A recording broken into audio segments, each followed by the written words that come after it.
Governor Amado Espino nanguna sa survey ng Data Advisors Incorporated. PICOS machines idiniliver na sa mga presinto ng Pangasinan. At COMELEC mahigpit na ipapatupad ang liquor ban.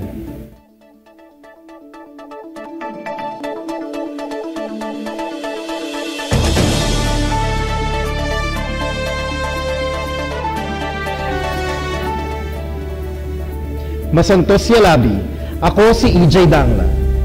Irreversible victory. Yan daw ang makakamit ni Governor Amado T. Espino Jr. ayon sa Data Advisors Incorporated, isang survey firm na nakabase sa Quezon City. Ito ay matapos ngang manguna ni Espino sa survey na isinagawa ng Data Advisors sa 3 syudad at 44 na bayan ng Pangasinan noong April 19 hanggang April 25. Nakakuha si Espino ng 78.5%, habang 21.1% naman ng boto ang nakuha ni Alaminos City Mayor Hernani Braganza, ang kanyang kalaban sa pagka-gobernador. Ito ay nangangahulugan ng 57.4% na diferensya o 690,000 votes na lamang kay Braganza. Ang survey ay ginamitan ng margin of error o MOE na 2.8%, na nangangahulugang ang lead ni Espino ay nasa pagitan ng 54.6% at 60.2% o 670,895 hanggang 790,548 na boto. Sa isang bayan lamang nanalo si Braganza. Ito ay sa bayan ng Labrador kung saan nakakuha siya ng 60% habang 40% naman kay Espino. Nagtay naman silang dalawa sa Mabini kung saan nakakuha sila pareho ng 46.7%. Sa 1st District, ang nakuha ni Espino ay 57% habang 40.9% kay Braganza. 2.1% ang hindi makapagdesisyon. Sa 2nd District, 72.6% kay Espino, 27.4% kay Braganza. Sa 3rd District, 89.2% kay Espino, 10.8% kay Braganza. Sa 4th District, 82% kay Espino at 18% kay Braganza. Sa 5th District, 87.1% kay Espino at 12.9% kay Braganza. At sa huling distrito, ang 6th District, nakakuha si Espino na 83.3% habang si Braganza ay 16.7%. Sa inilabas na press release ng Provincial Information Office, sinabi ni Professor Marlon Valencia, ang political analyst ng Data Advisors, na ang resulta ng isinagawang survey ay nagpapakita lamang na hindi naniniwala ang karamihan ng mga Pangasinense sa mga kumakalat na balita tungkol sa gobernador. Ang survey firm ay gumamit ng proportionate and stratified sampling models na nakabase sa ginagamit ng Gallup poll, isang sikat na polling firm sa Amerika. 2,500 respondents na nasa tamang edad ng pagboto ang ginamit sa survey. Samantala, nanguna rin sa survey ng Data Advisors Incorporated si re-electionist Vice Governor Jose Ferdy Calimlim. Nauusan niya si retired General Arturo Lumibaw matapos niyang makakuha ng 74% ng boto habang 24.9% naman kay Lumibaw. 1.2% naman ang undecided. Si Calimlim ay nakakuha ng 49.1% na lamang kay Lumibaw. Tulad ng survey sa gubernatorial race, ginamitan din ito ng MOE na 2.8% habang 3.5% naman sa district contests. Isang linggo na nga lang at 2013 elections na, kanina nga umaga ay inactive na ang mga PICOS machines sa bawat presinto sa probinsya ng Pangasinan. Kaya naman ang Board of Election Inspectors ay nagsagawa na rin ng dry run. Ating alamin sa pagbabantay ni Tintin Arcalas. Kaninang umaga ay inahatid na ang PICOS machine sa mga presinto sa bayan ng San Fabian. Sa Sanitas Elementary School nga ay sinubukan ng mga guro kung gumagana ang mga PICOS machine. Utilities. Tapos i-re-zero na natin. Re-zero. Tapos, full clerk. Request the pin. Full clerk. Sa bawat presinto ay hanggang 1,000 na botante lamang ang dapat tanggapin. Wala namang naging problema at nagkaroon ng dry run ang Board of Election Inspectors o BEI upang siguraduhin na walang magiging aberya sa darating na eleksyon. Samantala, 1 linggo namang magbabantay ang mga pulis na naatasan sa bawat presinto. Paalala ng Commission on Elections o COMELEC, ngayong halalan maging wais sa pagboto.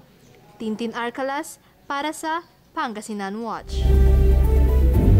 Ilang beses na nga ipinagbawal ang pagbili at pag-inom ng alak tuwing sasapit ang eleksyon. Ngunit marami pa rin ang lumalabag at pasaway na mamamayan.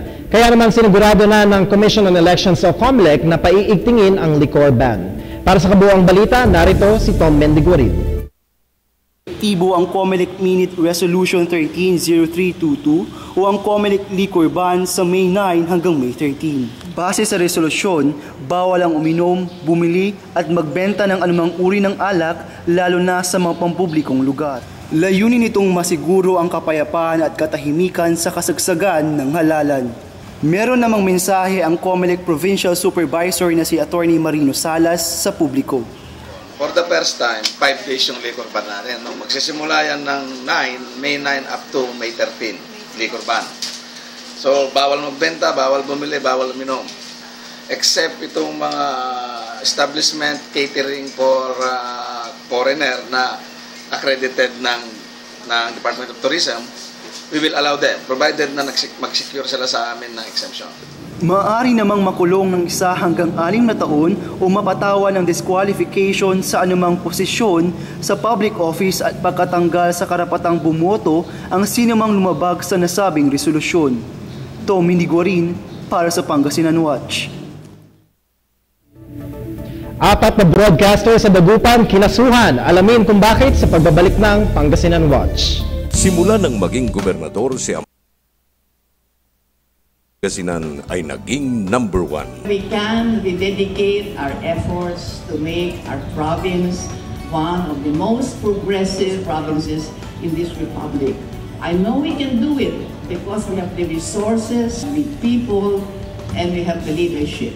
Marami na hong namuno na gobernador. I have served under 6 governors. Bilang mga Pangasinense, gusto pa ho natin umangat ang ating lalawigan. Governor Espino restore the grandeur of Lingayen as the capital of a great province.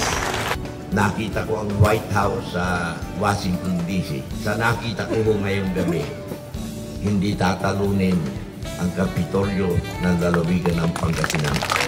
Dahil sa ating magaling na gobernador. Ipagpatuloy natin ang pagbabago at progreso sa Pangasinan.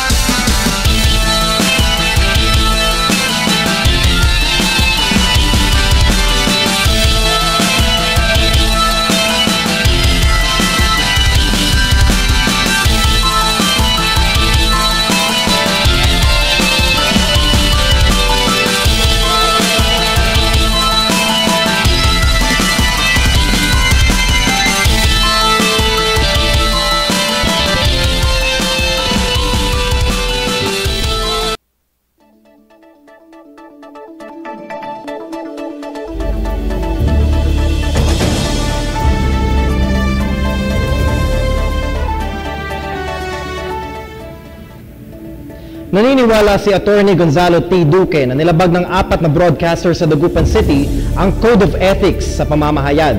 Kamakailan ay nagpasya itong magsampa ng kasong libelo laban sa kanila matapos silang basahin sa kani-kanilang estasyon ang hindi pirmadong sulat na ipinadala ng isa nilang tagapakinig. Ayon sa sulat, naniningil umano ang Lyceum Northwestern University na pag-aari ni Duque nang hindi maipaliwanag na karagdagang bayad sa tuition. Kinasuhan ni Duque sina Edmond Salacop o Bombo Bogs Toribio ng DZWN Bombo Radio, Lou Paragas at Orlando Navarro at Jay Mendoza ng DZRD Sunshine Radio. Sa reklamo ni Duque na isinampa sa Dagupan City Prosecutor's Office, sinabi nito na binaboy ng 4 na broadcaster ang magandang pamamalakad ng kanyang universidad. Suspecha pa ni Duque na pangulo rin ng Pangasinan Press Club na si Navarro ang may kagagawa ng lahat ng ito dahil palagi siyang tinitira simula noong maalis siya bilang broadcaster sa Action Radio. Pati mga opisyales ng CHED at mga estudyante mismo ng universidad ay hindi makapaniwala sa mga pahayag sa radyo ng 4 na komentarista dahil maayos umano ang pamamalakad ng paaralan. At kaugnay pa rin ng 2013 elections, naging mabagal umano ang distribution ng mga PICAS machine sa Dagupan City kung saan maraming ang mga guro ang nagreklamo dahil sa matumal na proseso. Para sa iba pang detalye, ibabahagi sa atin ni Ina de la Cruz.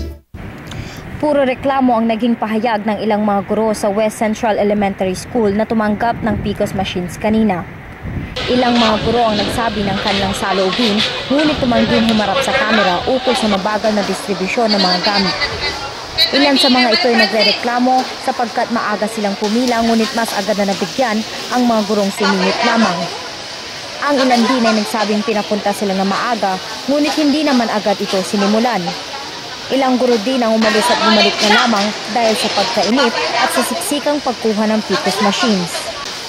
Ngunit ayon sa pahayag ni Atty. Erickson Oganiza, Acting City Election Officer 4, inanunsyo na nila sa nangyaring briefing sa Division Office na alas 7 sasagawa ang naturang distribusyon. Announce namin nung briefing nila na 7 a.m. yung sa Division Office na 7 a.m. Sila daw 5 a.m. nandito na. Pero ang sinabi talaga namin, 7 a.m. At yung pagbagsak naman kasi ng Air 21, hindi naman in-arrange per percent. So ang ginawa namin, in-arrange pa namin. Nakita naman nila nung pre-repair namin. Gusto yata nila pagdating nila. 126 PCOS machines ang dumating sa opisina ng Commission on Elections sa Dagupan City bandang alas 2 ng hapon kahapon. Kaninang umaga naman ay sinagawa na rin ang testing ng mga ito. Ina de la Cruz para sa Pangasinan Watch. Sa lungsod pa rin ng Dagupan, sinubok nga kanina ang mga PCOS machine na i-deliver dito. Para sa iba pang impormasyon, narito si Cristel Sarmiento. Sinubok kaninang umaga ang mga precinct count optical scan o PCOS machine sa buong bansa para sa nalalapit na halalan sa Mayo at 13. Binisita ng news team ang mga polling precinct sa West Central 1 sa Dagupan City upang masaksihan ito. May mga sample ballots na ginamit para i-test ang mga PCOS machine. Aming kinapanayam ang isa sa mga poll clerk matapos isagawa ang naturang test. Okay lang naman. Wala namang problema na nakita nyo naman na lahat ng pagbukas, okay naman. Basta mag-open routing natin, okay lang. Wala namang nangyayari. Kasabay ng matagumpay na PCOS machine testing, payo ng Commission on Election maging mapanuri sa mga pipiling mga kandidato sa eleksyon upang maging matagumpay ang bansa natin. Cristel Sarmiento para sa Pangasinan Watch. Iboboto ba ng mamamayan ng mga kandidato na nakikipagbatuhan ng issue sa kanilang mga kalaban? Ating alamin sa special report ni Cyril Tahanlangit.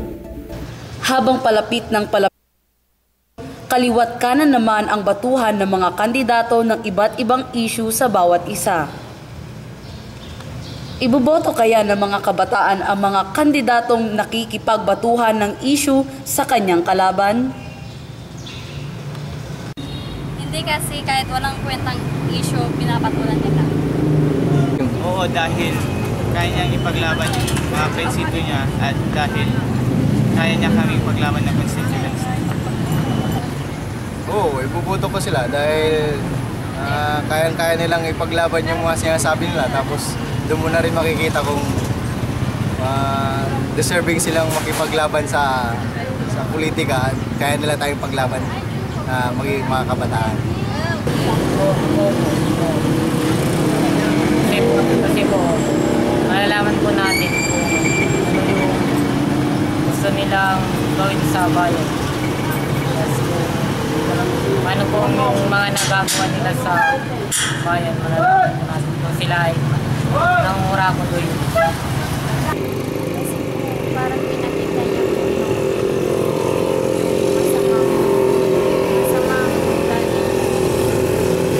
Ito ang boses ng kabataan.